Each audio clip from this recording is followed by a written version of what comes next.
much, Winston. Just have fun out there. All right. Hi, everybody.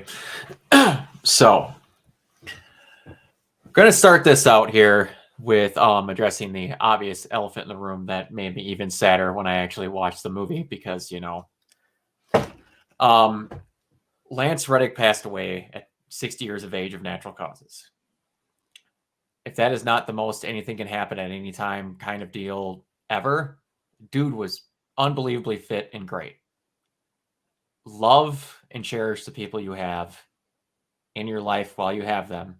And to quote Winston of the Continental from his talk with John in this movie about describing Charon, but I'm going to describe it as Lance, period. They were talking about he was perplexed on what to put onto his gravestone and what he finally did. And it was simple. Friend. That's what he was above all else, a friend. Lance has been in a lot of things that I've loved. He's in my favorite series of all time. Lance is, to my knowledge, the only person to ever shake Eric Andre, and that is saying something. Oh, yeah. And he's just the definition of a consummate professional, was good in everything he did. He could be your worst nightmare, an absolute bully, or just the biggest fucking dork ever if you followed him on social media. I'm going to miss you, Lance, unbelievably. The world is worse off without you in it. Agreed. Yeah. But now that we have that out of the way, somehow these movies come up with things that just keep getting better and somehow weren't done before. But I do have to know, was there something that I missed in the lead up to this film that gave Chad Stahelski and Keanu Reeves and whoever wrote this two major vendettas? One, we didn't feel like we hit enough people with cars. Two, hey, we forgot we didn't do a lot of nut shots in the past 3 films, so we're going to add like 500 in this one. And 3 stairs. Yes, lots stairs. and lots of stairs. Oh my gosh. Seeing the artistry off with the cars, I'm just like, what? Oh my goodness gracious. It's ridiculous. Before we get too deep in the weeds, since this is the first time that you and I have talked about the John Wick franchise. Yeah, weirdly. Tell me a little about your experience. Okay, here's the thing. I have liked Keanu Reeves in pretty much everything that he's been in. And I kind of always have had an issue with them bigging up people in movies and them just kind of being a normal guy.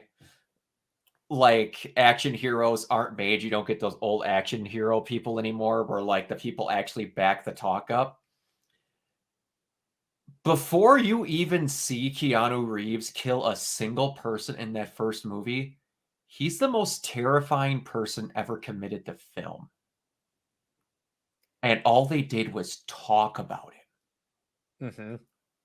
And to the point of where, I can't think of his name, the gangster from the first movie, when his son kills, also, they do the perfect way to be like, how are we going to excuse everyone? I actually went sidetrack. I saw the movie, and then a girl I was dating I took to go see the movie. Biggest dog lover on the planet, by the way, hates action movies. Okay, I think I know where this is going. And like, trust me, this is going to be okay. You're going to want to cheer this guy on. She's like, there is nothing you're going to get to want me to get cheer this guy on. And then she heard that from the dog. She's like, she turned to me and said, he kills fucking everyone, right? I'm like, it's glorious. But anyway, so he does it with the dog, and he goes in, and it just starts simply with John Leguizamo slapping the taste buds clean out of one of the most notorious gangsters in New York's son and not being terrified at all of the consequences. Why? Because it's John Wick's car. Simple. He hasn't barely been on screen at this point, and you're already like, What's the deal with this guy? And then he has the phone call. And he's just like, okay.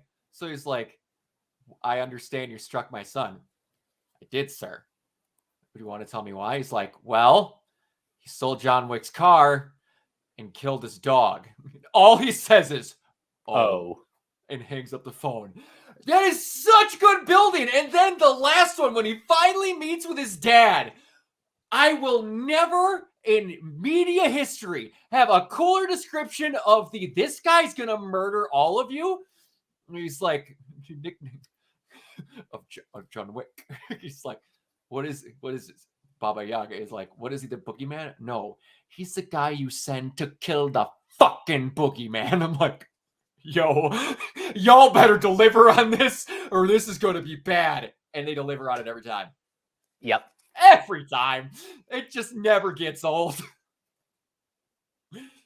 It's just simplicity with not overdoing it. You could tell, like, this started a trend of like, hey, man, action films can be really good and you don't just take the camera and go. Let more people involved in stunt work help with the actual choreography. Crazy how these people that do the action know what looks good. Yeah. Outrageous. Like, and then not Stilinski, the other guy whose name I'm forgetting. David Leitch. David Leitch went on to do Deadpool 2. The action skyrocketed in that movie. Crazy. It's almost like he knows what he's doing. 2 stunt coordinators knowing how to direct films correctly. Freaking shocker. But yeah, and I know I've told you this before. This is my favorite. And they did it again in this movie, but with a pistol and the guy pinned up against the car. In the second film, he has a mark with a guy where he has to go sneak into this heavily guarded party. And he has to assassinate this woman. I want to say it was his sister. I could be wrong. Yeah, it was his sister. Yeah. And then, so he lays this whole big trail of all this shit to be like, I got to get out this way. I got to sneak through the tunnel. I got to do all this. Showing he's a trained professional. They always go out of their way to show this guy knows what he's doing. He's not just getting lucky. And they get through all this and he's coming back through the tunnel. And I honestly don't think they'll ever top this, in my opinion, as far as much as this guy knows he's fucked moment ever. He's got a spot. Oh, it's not a spot, but it looks like it's an Italian shotgun, and I can't remember what it is. But it's actually the shotgun that they base the Bryant shotguns and regular 12 gauges off of in the Resident Evil games, and the remakes anyway. That he has the guy pinned up against the wall with the barrel of the shotgun, shoots it, it's empty. So while the guy's struggling, he has him pinned up against the wall and he's feeding shells into the shotgun and then blows him away while the guy's struggling. It's the best. And just creativity up the wazoo. We're going to talk about a shot later that I think might be the best choreographed action scene in a movie ever. And I mean it. And you know what I'm talking about? It has to do with the ceiling. Okay. Because I was gonna say before you specified, if you said this one action scene is awesome, I would have to say you gotta be more specific. Gotta be more specific, dude. And here's the best thing about Chapter 4. First of all, the story for those who who want a little refresher. Yes. With the price on his head ever increasing, legendary hitman John Wick takes his fight against the high table global as he seeks out the most powerful players in the underworld, from New York to Paris to Japan to Berlin. And yeah, that's just like the most immediate thing I love about this movie is kind of like all of the sequels do. These things span multiple locations. Also, crazy thing about the first trilogy, I don't know how many times has passed since then. Did you know the first trilogy happens within a week? Yep. That's insane to me. That's always crazy to me. I'm not sure how much time has passed between 3 and 4, but clearly enough time that like there's some significant changes, like a new I guess, head of the high table or just like associate in Yeah. Bill Skarsgård's character. Yeah. And the adjudicator. And also like enough that Fishburne's facial scars that should have been like 5 inches deep healed. Yep. Oh, but I was gonna say about the action scenes is there's not just one in each location. There are like sub sequences. Oh, yeah. Okay, there's always where it's just, and the best thing this movie did was all of a sudden it just opens up to a location and you're like, yeah, we're about to have a scene. They didn't show this for no reason. Like when you get to the map, you're like, all right, we're about to have 4 action scenes right in a row. Yep. I'm pretty sure like every scene in Paris totals up to like 27 minutes of pure action. That's insane. And like before this movie came out, him and Chad were both like, yeah, we're gonna take a little well-deserved break from the John Wick movies. I'm like, yeah. We'll get there in a second, but anyways, even if that hadn't happened, I was gonna be like, cool. Yeah, you're probably gonna need some time to come up with stuff you haven't done. Right? Jeez. Unreal. Yeah, Chad Stahelski. Man, this dude, keep in mind, he is doing the Medieval Samurai Ghost of Tsushima movie for Sony Studios. If any of y'all saw this movie, y'all better start getting excited. I did. I did immediately once he actually started talking about what he wants to do and what he wants to bring from the John Wick movies. After seeing this one a second time earlier today, I noticed things in the Osaka sequences that are like, oh yeah, no, Ghost of Tsushima is going to be excellent. Oh, it's going to be great. And they even talked about how in the game there's a Kurosawa mode where you can flip it all to black and white. And he openly talked about how, yeah, that's probably going to be a thing that happens when the movie comes out. I could see flashback sequences, or maybe just all of the action is shot in black and white. Or black and white, or they just release an entire Kurosawa edition of the film. That would be cool. But let's meet some of our new characters in the film. Which of the new people would you say is your favorite? Because I'm bouncing back between like a few of them. Oh man, Mr. Nobody and Kane were amazing. Akira's dad, I can't think of his name. He's the guy who plays Scorpion. Yeah. His name is Shimazu Koji. He was really great. The manager of the Osaka Continental. Yeah, that was really great. By the way, the actress who plays Akira, that's Rina Sawayama, and this is her first film acting debut. Wow. Judging by the end credits scene, they might expect her to do some more. That would be nice. Jeez. Yikes. All right. Huh. Yeah, man. The callback with Mr. Nobody puts him really far up on my list. But just Donnie Yen being Donnie Yen. Kane was great. And it didn't take me till halfway through where it's like, you called him Kane. Yeah.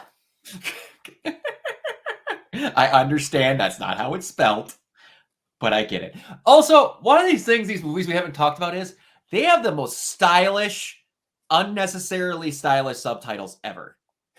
I love the subtitles.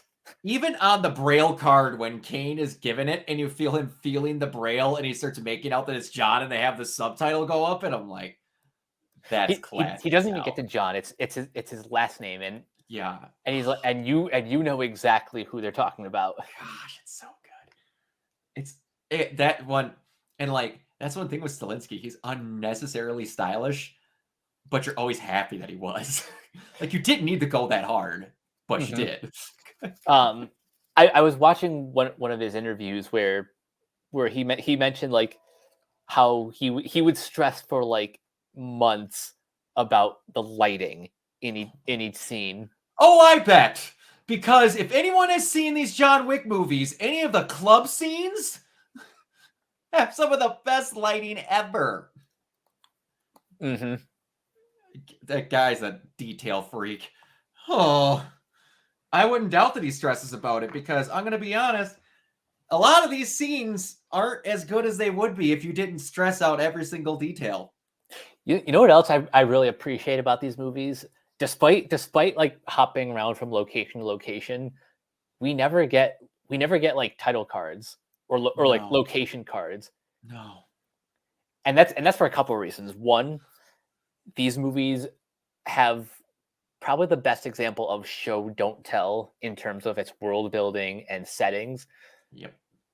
And also they don't waste information. You know exactly what you need to know and nothing else. Yep.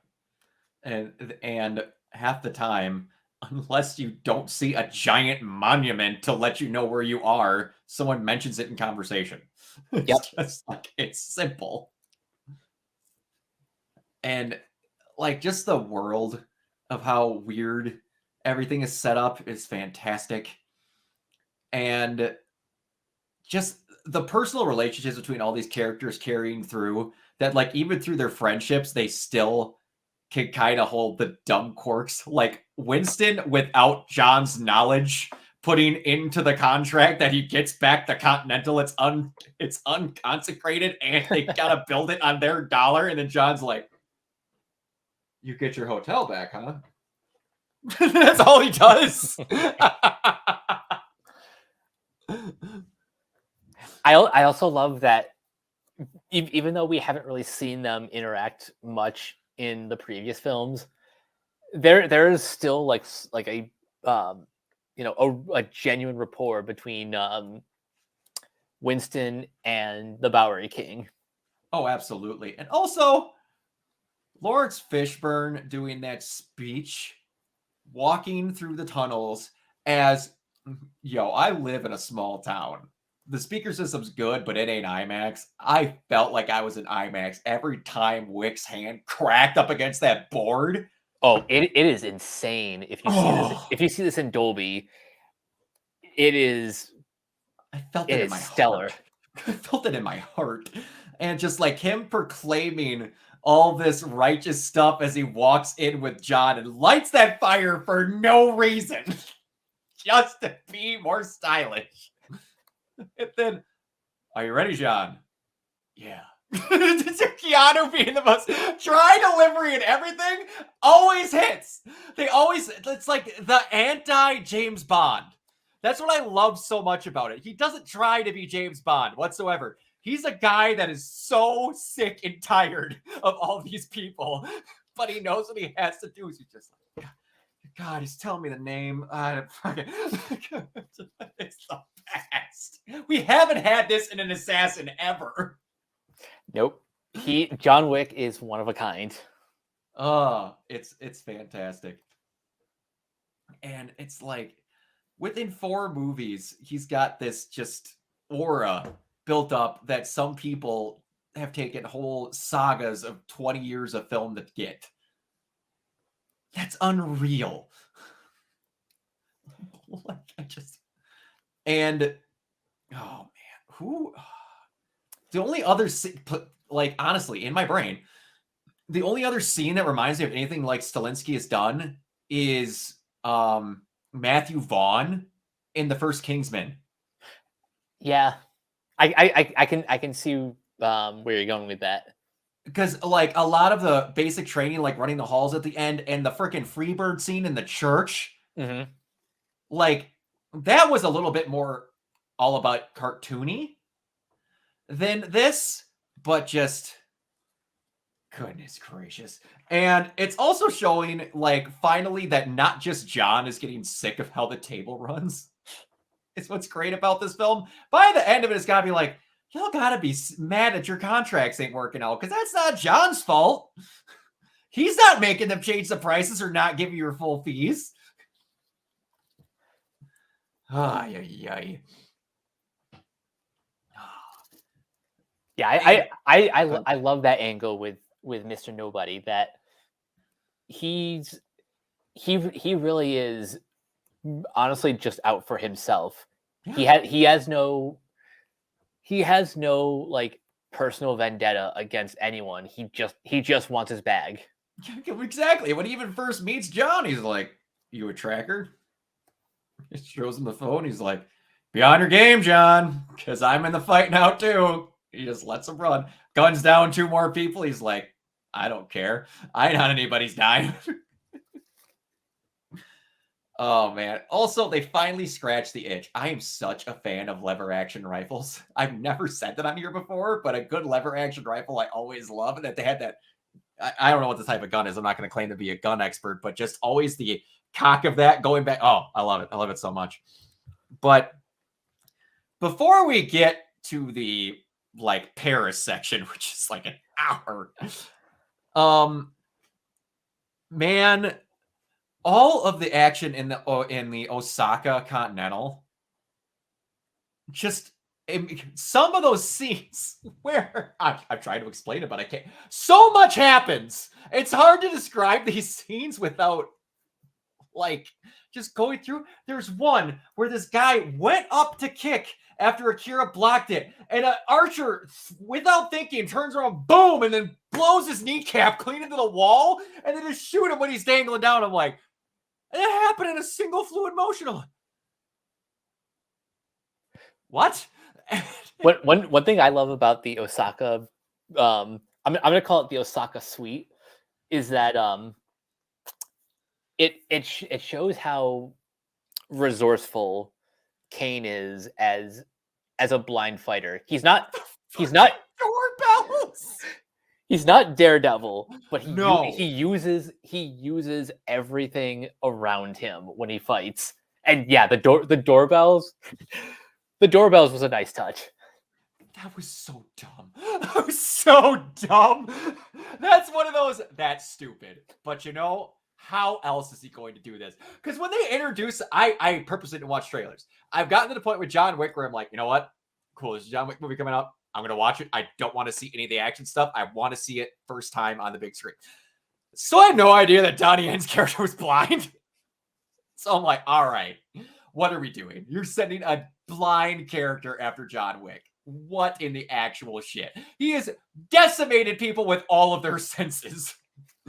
And then when he's going through and you see the best part, when they're doing all their shit, and I can't think of who the adjudicators, did they give him a name? That like short black hair, the guy that tries to kill Mr. Nobody's dog? Oh,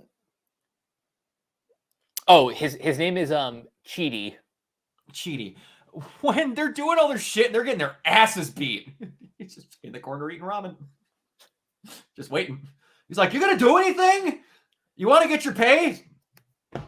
Fine. And he's still chewing while he just starts firing off shots to try and get a feel the place where everything is. And then he just starts placing stuff. I'm like, are those sonar things?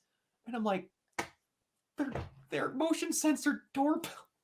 I thought for a second they'd be like alarms or something, but yeah, that they're doorbells just makes the scene even funnier. Oh my gosh. And it's not even a custom. It's the most stock royalty-free doorbell noise ever. Oh man, it's the best. It's just the best. And then yeah, like he has to fight with Akira's dad, whose name's escaping me yet again. Just call him Koji. Just call him Koji, where he purposely doesn't try to kill him.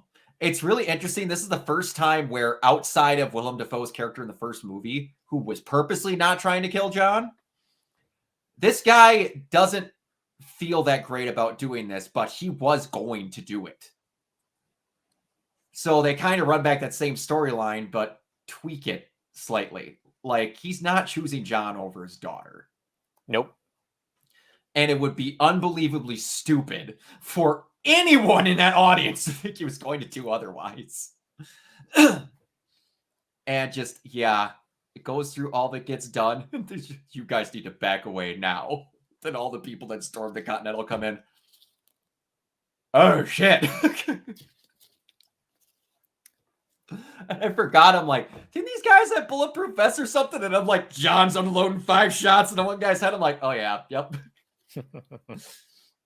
Another thing that's great, and I know now why he stresses about lighting, and it makes a lot of sense now.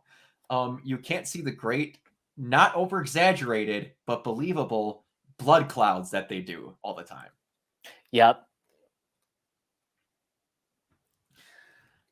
Oh, gosh. Like, the lighting in this movie gets very creative. Creative is an understatement. It's just ridiculous. Like, and then we have some fight scenes in between there. Obviously, you have the stupid. Okay, you have to answer me a question. You have to, because this is the one in the movie where I was like, "How do you explain this? How do you do it?" So John goes to Berlin, and he's seeking to get back in with the Gypsy family. And to get back in, because obviously that's his prerequisite for getting to do the duel with the adjudicator. And then they send him after. You could have told me that wasn't Scott Adkins beforehand. I would have had no idea. But it's after they get Scott Adkins' character, and then the other two show up. I love how often those people ran into each other. Also, having Kane and Mr. Nobody run into him all the time was fantastic. Yeah. And they have the card game. Was there Braille on those cards? How did Kane know he had 4 of a kind and what the other card was? I'm for my own sanity, I'm going to assume either it's Braille, or the texture of the cards was such that like he felt the numbers. Maybe, because that was the one where I was watching with my buddy Morgan, and he's like, "Wait, what?" That was the only time where his blindness was put into question for me. I'm like, "How the hell did he know we had 4 of a kind?" And then, yeah, that's my emotional support animal. No, I'm more hurts. But yeah, just the fact that they turned the Scott Adkins character into Kingpin was awesome. What I want to know is, like, how was Atkins able to actually fight in the suit? Because either the suit itself was so light that he actually had mobility, or he's just that jacked that the weight of the prosthetics meant nothing to him. I'm going to go with both. If you ever seen Scott Adkins normally, that dude is the definition of fit. And he's always put in roles where it's like, we know you're not a fantastic actor. You're passable, but you're not going to win an Oscar anytime soon. But you know how to kick the crap out of people and make it look convincing. So it's like, you just endurance. And it's like, obviously they didn't have him in that suit for like 45-minute fight scenes. Luckily there were like 5 or 8. But just like the chase into the club with the water and the slow-mo on the punches, and bringing up that I'm like, he shot him in the ass. You shot me in the ass. His character was great. Everyone was great. I don't know why random Berlin club used nothing but hatchets. Oh, I got it. Right. It looked cool in the fight scene. Gotcha. Same thing with the waterfall. There's no reason for this. No reason whatsoever. I'm like, y'all are getting hypothermia. Why are we doing this? This is unhygienic. Also, here's one of my other favorite parts.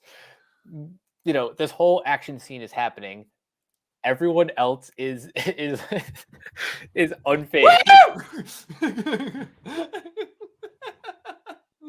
And they're fearing that it's not even like the bullshit in the subway with Common where they're like got silencers under their jackets.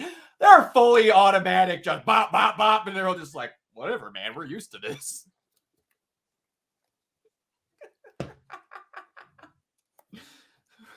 He gets that, gets it done. And then the Bowery King comes all the way from New York, what I'm going to assume is by train. I don't care that the train had to go across the ocean. He came just by train. And he talked about branching out and stuff. So there must have been a decent amount of time because he's like, you talked me into branching out, John, after I saw this and that and the other thing. I'm like, oh, okay. But he gets him that suit and they start like talking about the pit viper, the pistol and all that. And just like, you said specifically that thing's got a 21 round clip. So you didn't have to look and show him reloading it that often. And I know a guy who knew I knew a guy who knew a guy who shot a guy. And he's like, you need to look your best, whether you're either getting married or you're getting buried. That's so good. Oh man. And just, yeah. And then the talk in the boat was really good. He's just like loving husband. And then obviously about Sharon's gravestone. And he's just like loving husband. That's what I want you to put on it, is loving husband. Just like, oh, dude. Honestly, one thing that really isn't talked about enough about this movie specifically is the dialogue. That like this movie's long, but it's long because it's overpacked with action scenes, but also has some of the best quiet moments in the entire franchise. Oh yeah. Like the background there when he's talking with Kane in the little chapel there, it's like, why are you talking to her? Do you think she can hear you? No. What? just at the press and like I can't remember exactly what the conversation was, but the one that Winston has with the adjudicator, well, it starts with Karen and Winston, where they talking about we're talking about, I became Canadian all of a sudden, where they're talking about, I did it again, where they're talking about that scene where they're going off to the end and the guy just stands next to him. He's like, life can be like that. And he just keeps bringing that back up every time. And like how he's with John no matter what, even if it's for his own means sometimes. Yeah.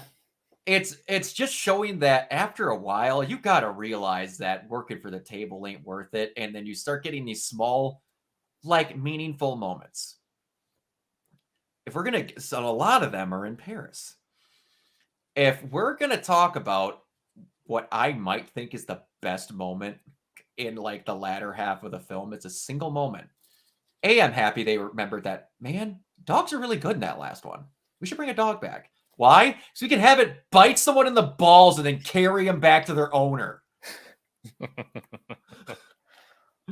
But you have that moment where Mr. Nobody finally gets his money. Before we get to that, Mike, it's my favorite. That is not hyperbole. I mean that with all seriousness.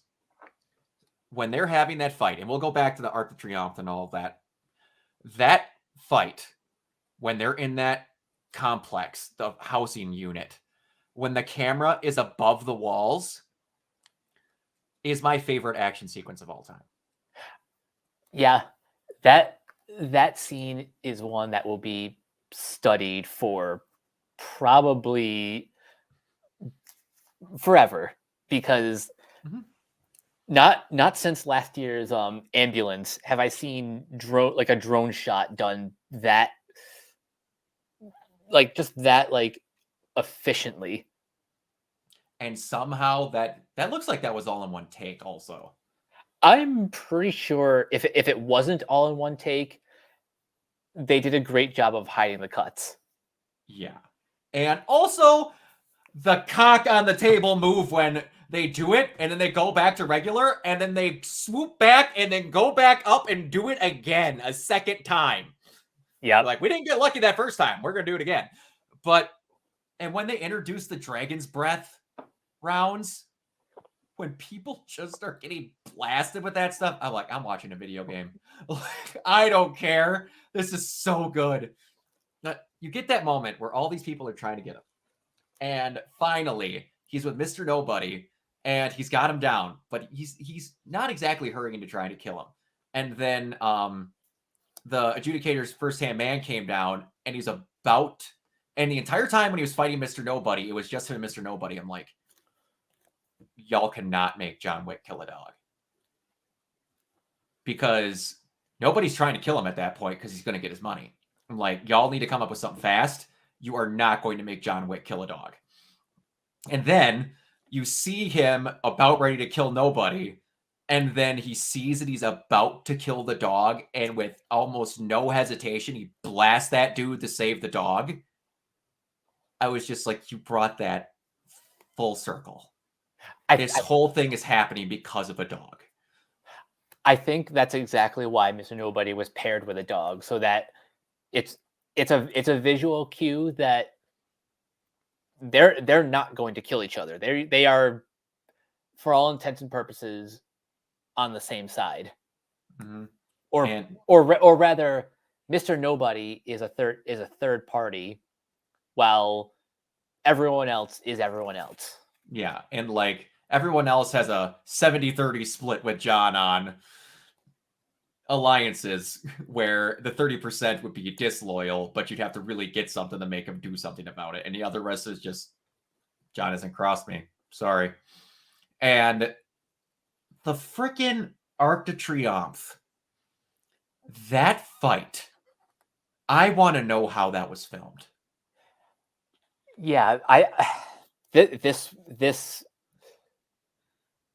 hard to pick a favorite fight in this movie because they're all so good, but this one especially is nuts because, you know, there are stunt drivers, and then there's like real oncoming traffic. Yeah, it's and they had to shoot with like all of that. Mm-hmm. And like they're throwing people into cars. At one point, I thought they killed the dog because they're in a car, and then it recovered right away. And just when he's crashing into people, and just oh my, that whole scene is just cocaine. It's just cocaine. It is just visual cocaine. I don't know how to describe it otherwise, because it'd be impossible. You cannot go moment by moment for that, because just everything was nuts. And it's just like, well, if you can't come up with a single moment, I'm like, no, because there's like 900 of them. I think that's the measure of something being good, when every part of it was amazing.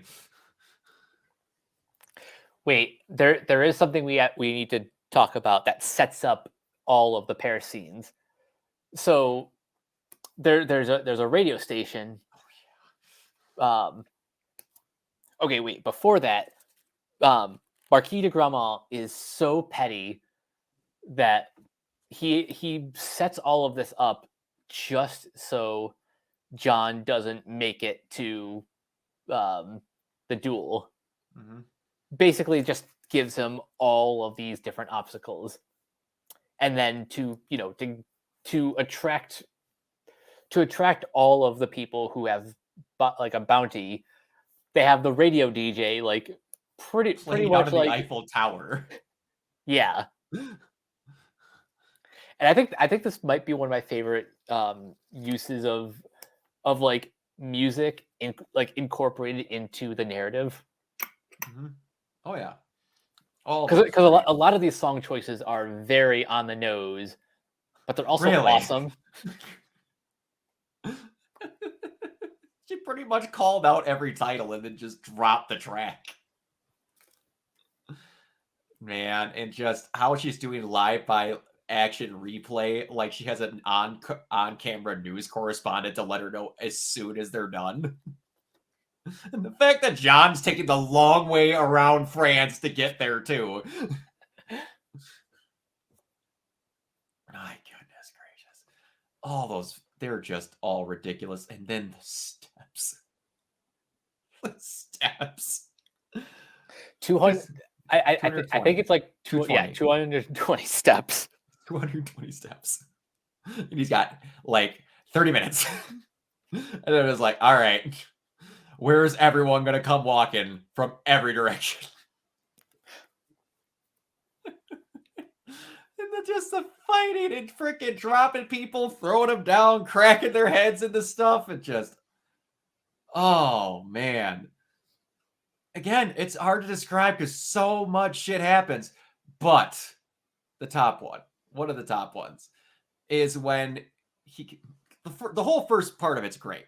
Obviously, they know how to do action. But then when he gets to the top and the adjudicator's top helper Kicks him down. This is Sparta's him all the way down to the very first step, and you see just Keanu. And then all of a sudden, you just, John, I need you to get up those stairs, John. And he just had to grab a pencil. He just had to. So the second time I saw this movie, I like when John said like, how much time till the sun rises? Oh, 2-3 minutes. I actually pulled out my phone and timed how long it took for them to get up the stairs. Yeah. Like it was at most like maybe 3-4 minutes. So Nice. they weren't that far off. Nice. Yeah, and it's just some of those action things where it's just like. Also, I love the fact that in this one, John is always I'm going to end it off with a headshot. There's multiple times where John got a headshot on someone, changed the clip, and then headshotted him 2 more times. And like he's throwing people over his shoulder, and then the whole time they're falling down. And he helps them. He's like 12 or 6. Or no, he's like 12 or 9. 12 or 9. 12 or 9, 12. Yeah! They just charge up the stairs.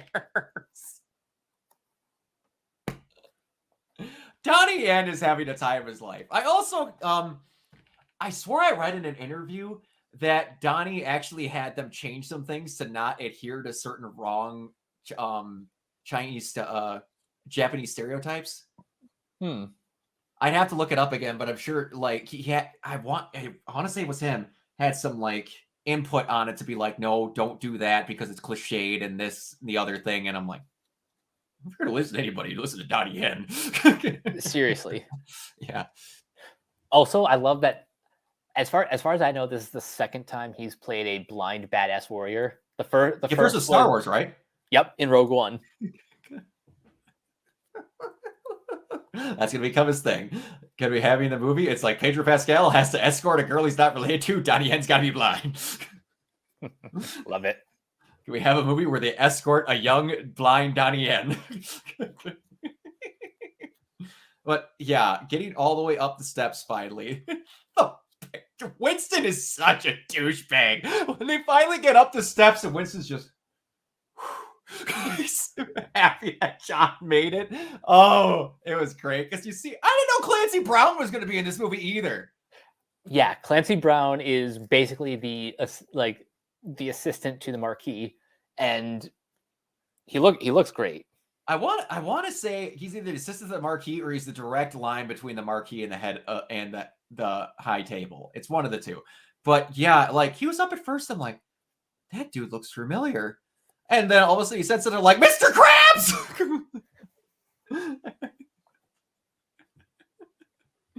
I know him from so much more, but I am always going to think of Mr. Krabs first. K-Rate, make me some money. But yeah, and then I was like, okay.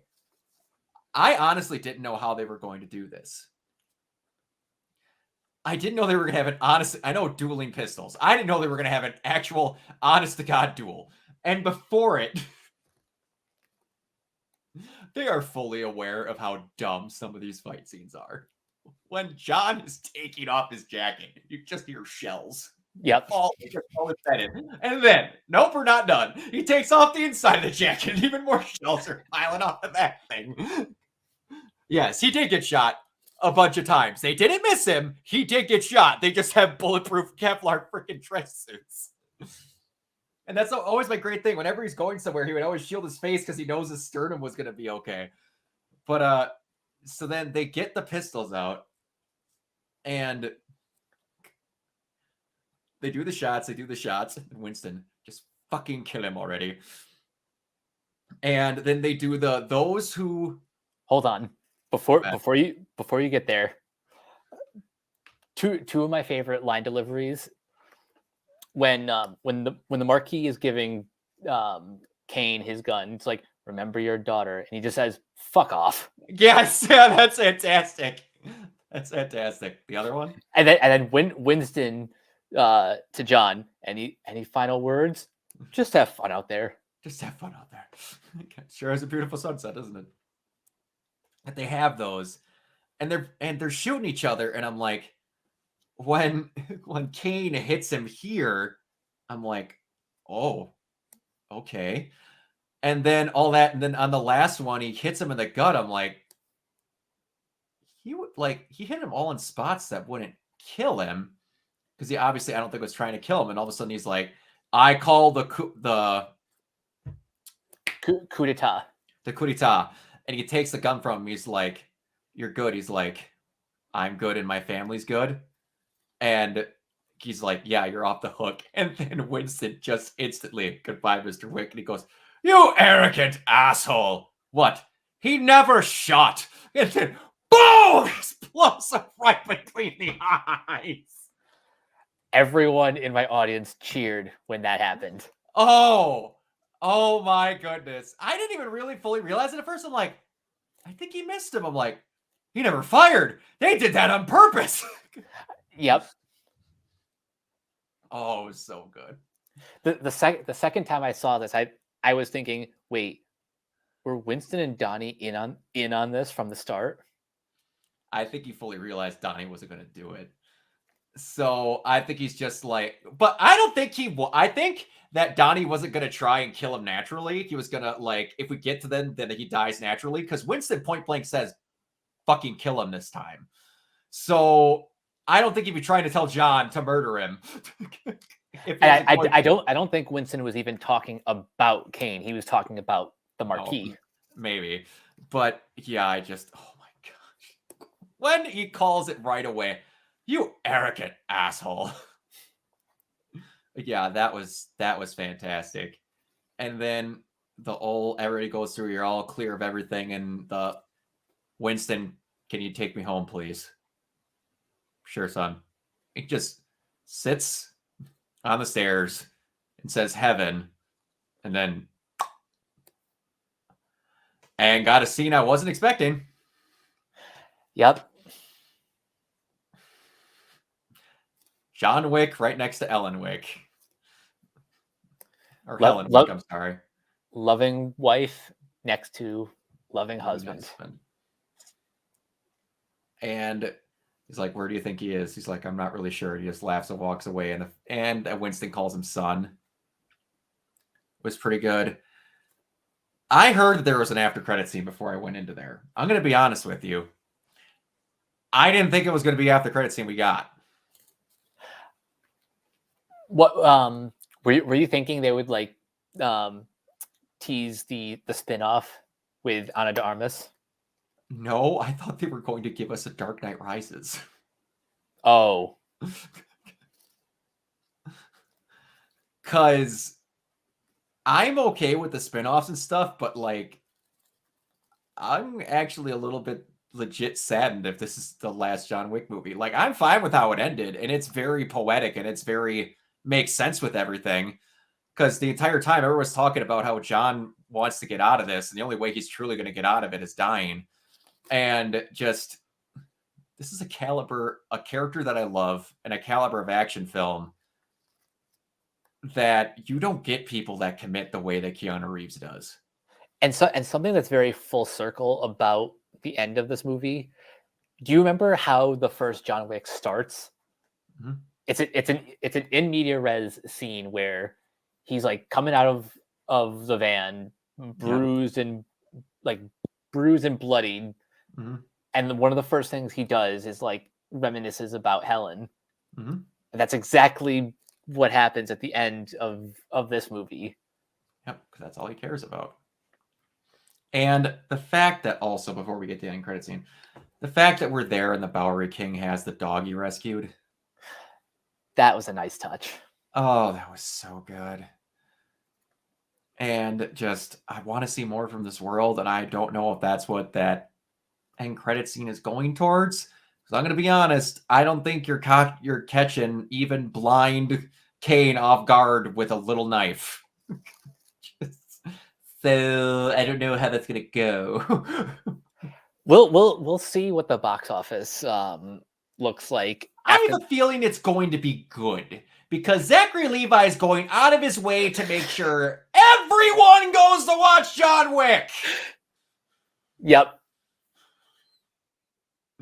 I love Zachary Levi, but you need to shut the hell up. Yeah. Goodness gracious. Although what's funny is I watched that that Levi clip where he's like, I love Keanu Reeves, but John Wick's not a family movie.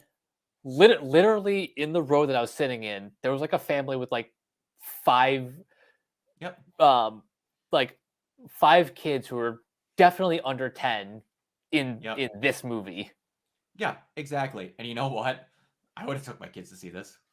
I would have took them gladly. And I would have brought them home and I'm like, realize it's over exaggerated and that guy is that's not normal. Yes. I'm going to be honest with you. My oldest aunt, Judy, is 16 years older than my mom. 16! 3 other siblings in between there. So, she had kids well before my mom did. There's a 16-year gap. So when my mom was going through some stuff in the divorce and I spent a lot of time with my mom's family's relatives, it was either my grandma or my Aunt Judy. So in like 5th and 6th grade, there is this giant cardboard box that's being pulled out that is filled with nothing but Hellraiser and Friday the 13th and Nightmare on Elm Street. And that's what we watched. And Nick and Chris were like, we didn't show you this. And you know what? I grew up to be a person that helps teach in special education and has never murdered anyone. I don't think that unless you do a bad job raising your children, it's going to affect them that much. Now, am I going to say that you should openly go, I don't know, Peppa Pig number 54 is over here, but also The Exorcist is here. We should not take them to go see Peppa Pig. I'm not saying that, but if you already saw Shazam and you want to take your kids to go see John Wick, take them. Seriously. But, oh, yeah, it's going to do great. They've never not had a butt. You can't tell me that because, like, these movies don't use a shit ton of CG. They're all live action stunts. They do this very smartly and a great budgetary wise. That's why they've been able to make up the 4 of them. Mm-hmm. Because they're rated R. I had a point. Oh, right. Assuming the box office is like amazing, I'm pretty sure they're thinking ahead of how to expand this franchise further because we know they probably are. Isn't the Continental show still a thing? Yes. I don't know if we have like an actual release date. Let me just look that up really quick. And the is it called Ballerina? Ballerina, yeah. Ballerina. That one, the spinoff with Anna de Armas. And like they could also do prequel movies before he met Helen. That's there are a couple things that I want, and like, can you imagine him taking down the organization? A movie based around that gave that first gangster his lead into life.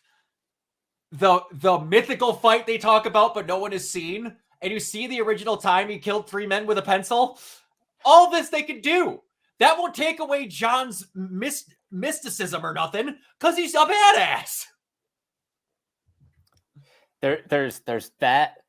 There's you know, a series set in the Osaka Continental. Yes. What else? Really, the sky's the limit. It is. If they can establish other assassins that we can love as much as John, and they come up with a not too goofy of a name, to make some movies out of, they could make some pretty accurate spinoffs. Because every time they introduce a group of like 6 assassins that John has to kill, I love every one of them. Yep. They just don't make it past that movie. You know, because these movies have body counts in the hundreds. Absolutely. It's the best. Like, I go from earlier today, like, crying my eyeballs out and cheering, because in Ruby, it's timestamp, this morning, a long felt and much wanted to happen, will they, won't they pairing had one of the best it finally happened moments ever. And I was cheering and all this, and it's so sweet. And I'm like crying. I'm like, finally, those 2 lesbians kissed. It was perfect. And the setup was great. And then later on, I'm like, I want to see some murder. Oh yeah, it's fantastic. It's so good. I meant it when I said it. There will never, this is probably done by Chad Stahelski. There will not be an action series that I like more than John Wick. Yeah, I said it before, and I'll say it again. This is probably the best action franchise we've gotten from an American director over the past like decade. I would say 20 years. I know that's a big thing to say, but y'all are kidding yourselves if you're watching these and not think it's in contention for best of all time. You are literally lying to yourselves. Like the only other movie that's like even close to the same level as this is Mad Max Fury Road. It's close. But it's just, man. And the fact that we're going to get this into a period with the same director learning these things to where there's no guns and it's just swords. Not only that, but I'm pretty sure Stahelski is still attached to the Highlander reboot. I didn't know about that. And it's supposed to, and he wants to do a trilogy. So imagine 3 of those from a director of this caliber. Stahelski might be my favorite director after this. Like, that guy, it's unreal. It is just unreal. Now, it's going to be interesting to see the first movie he does without Keanu. Because, again, actors don't commit to stuff for the training and stuff like Keanu does. Like, there's 4 or 5 that'll put in some work, but Keanu wants to be in there doing everything physically possible that he can. So he'll ready himself to do all of it. If Keanu could have got thrown off of a building, he did in this film. There's multiple times where I'm just like, okay, you are impervious to car damage, otherwise you'd be dead. Right before he gets out, he jumps off of the thing into that van from like 4 stories up. It's insane. It's insane. There's multiple times that Theodore just, oh! Yeah. If they do more, we'll see. Man, it's... Also, I will tell you the legit only complaint I have about the John Wick movies. Legit only complaint. They are trying at warp speed to come up with the most inconsistent naming methods ever.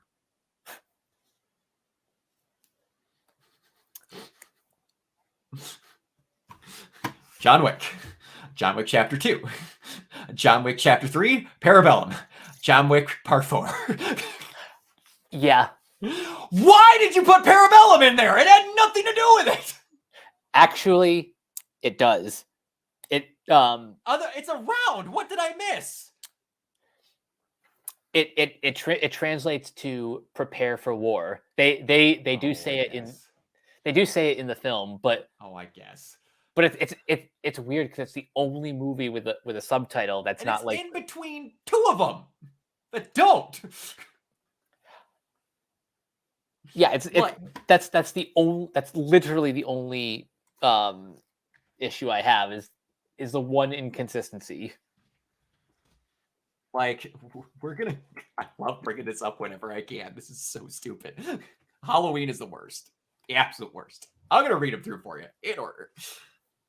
Halloween 1, Halloween 2, Halloween 3, Season of the Witch, which does not have Mike Myers in it because they were going to try and make anthology movies. Halloween 4, Return of Michael Myers. Halloween 5, Revenge of Michael Myers. Halloween, The Curse of Michael Myers. Then Halloween H2O 20 years later. Then Halloween Resurrection, Halloween 2, Halloween Kills, Halloween Ends. They finally got consistent at the end. It's so stupid. There's 3 different movies called Halloween. Yep.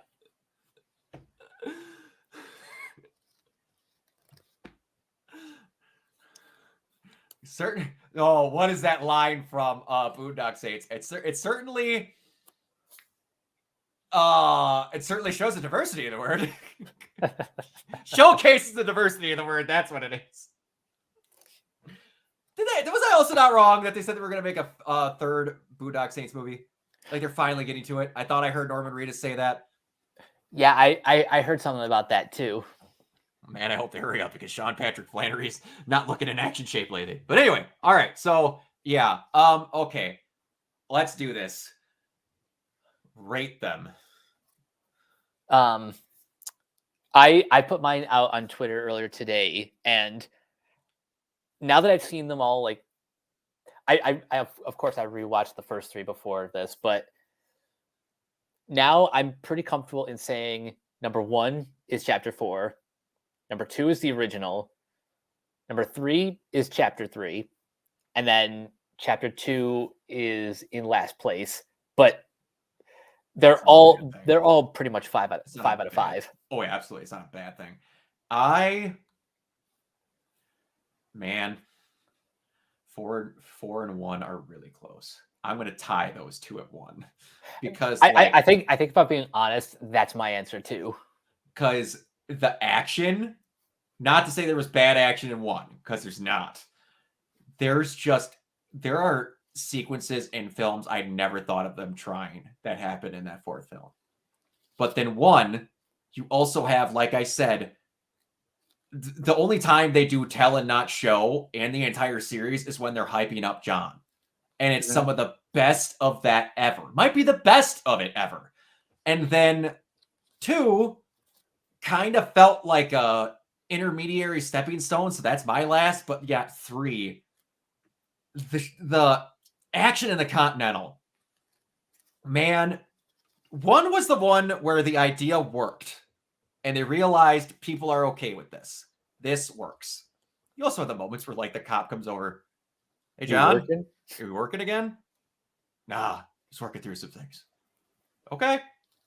I'll leave you to it. But, yeah, and then there was a lot more innocent moments in the first one that you didn't get in the 4th. So, like, that's why it's, like, pretty deadlocked with me. And then the 3rd one is where they just went, anyone's idea, I'm not saying no. All of it, every time, everywhere. 2 was the half step where they started doing stuff like that, where they started doing more crazier, like 2, the mirrors. Yeah, 2 has my single favorite action scene. 3 has like more of them, and then 4 has like the most. Yeah, it really shows that it grows. And like 1, the setup is what does a lot of it, but just, oh my gosh, it's so good.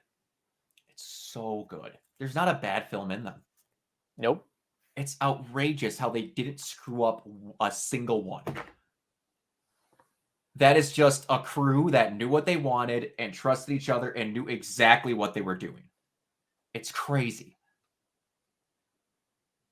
I will be shocked if we get another series of action movies, again, specifically made in America, that are this consistent. I'm going to be honest with you. I think this film series was a good and a bad thing. A good thing because it is what it is. A bad thing for 2 reasons. One, it's going to become the comparison point for action scenes because they're all going to be like, why are you cutting like crazy? Why does Liam Neeson need to have 16 cuts to jump over a fence? Why? I will never get over that.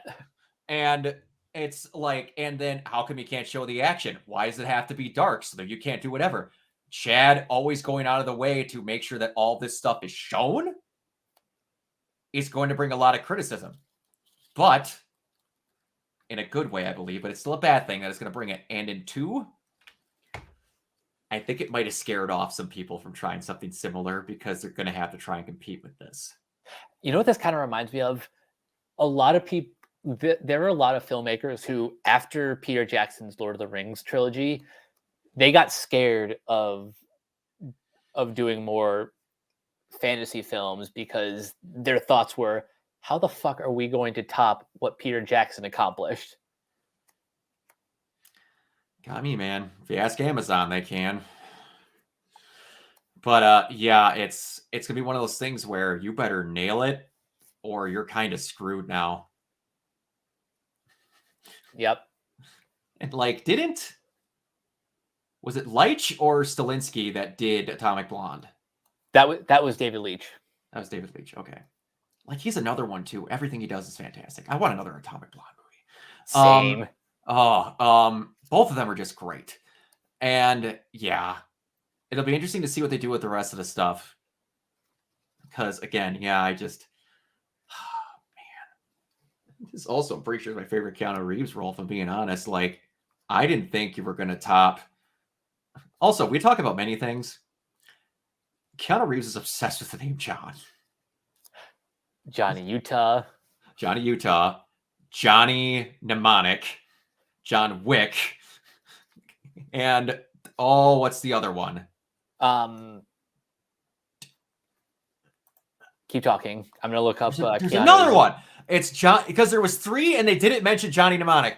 John Wick, Johnny Utah, Johnny Mnemonic, and oh man, I'm forgetting a really obvious one.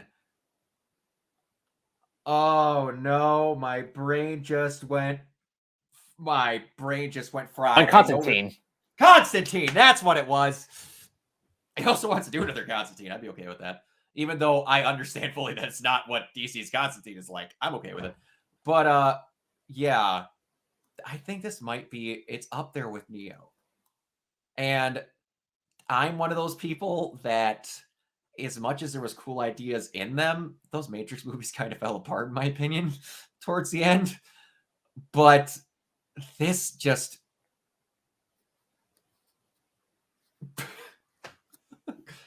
yeah, I think it might be my favorite Keanu Reeves character. It definitely is mine. Yeah, especially after this one. Oh, absolutely. All right. Mike, where can everybody find you? You guys can find me on Twitter at Captain K42. You can check out my quick thoughts on letterboxd.com/CoachK42. And you can follow Renegade Pop Culture on Facebook and Twitter at Ren Pop Culture. You can also find us on YouTube, on Podchaser. Subscribe to our Patreon at patreon.com/Renegade Pop Culture. You can also listen to our podcast on Anchor, Spotify, Apple Podcasts, etc. And last but not least, everything can be found at renegadepopculture.com. Mean escape, so do we. Absolutely. You can find me everywhere at Organized Zero, mainly on Twitch and YouTube. I am currently, as you can see, as the beautiful boy next to me, playing through the RE4 remake. I'm trying my best to only play it on stream, but it's very hard. Very, very hard. But all right, until next time, we'll see you all later.